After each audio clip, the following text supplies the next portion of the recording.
my dear students, how are you today? Welcome to our English class. Today we are going to see a new grammar topic and it is called third conditional. Bueno, mis pequeños, nosotros ya habíamos visto el condicional cero, el primer condicional y el segundo condicional. Hoy vamos a ver el tercer y último condicional. Son 4 en total. Zero, first, second and third. Vamos a ver el third conditional. Bueno, este es un poquito más complicado porque este tiene muchas más cosas que los otros condicionales. Tienen que aplicarse más temas gramaticales para realizar las oraciones. Tiene la misma base que los otros condicionales. Hay una oración antes de una coma y una oración después de una coma. Es decir, si yo hago tal cosa o si yo no hago tal cosa, tal otra sucederá. Eso es una condición.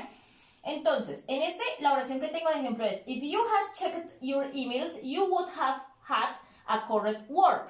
Entonces, tengan en cuenta que lo que yo escribo en verde es lo que siempre debemos escribir. Independiente de que sea cualquier sujeto o cualquier verbo, siempre vamos a escribir eso en todas las oraciones, obligatoriamente.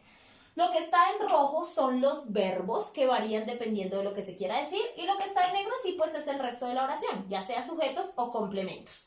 Bueno, entonces, igual que con los otros condicionales, empezamos con un if, que quiere decir sí, tal cosa, ta, ta, ta. Empezamos con el if, continuamos con el sujeto, la persona que realiza la acción. Seguimos con el auxiliar had, ¿listo? Had, H-A-D. Entonces, esto quiere decir que la primera parte debe ir en pasado perfecto. El pasado perfecto se componía del auxiliar had y del verbo en la tercera columna del libro, ¿sí? Entonces, recuerden que el pasado perfecto se forma del auxiliar had y del pasado participio de un verbo. Entonces, nosotros lo buscamos en la tercera columna.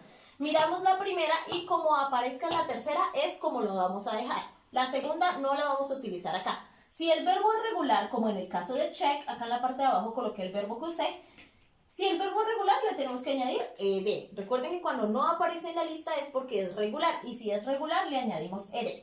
If you had checked your emails, si tú hubieras revisado tus emails, coma, y seguimos con la siguiente oración. La siguiente oración debe ir de la siguiente manera, es un poquito más larga. Debe llevar el would, el have y el pasado participio del verbo, es decir, igual, la tercera columna. Entonces es un poquito más larga que esta porque debe incluir el would también y aparte el have. Bueno, entonces, you would have had a correct word. Yo utilicé el verbo have. Si ustedes buscan have, en la tercera columna lo van a encontrar had. Por eso se coloca had. El have y el would no se les hace absolutamente nada. If you had checked your emails, you would have had a correct word. Entonces, ¿qué es importante en este tema, chicos?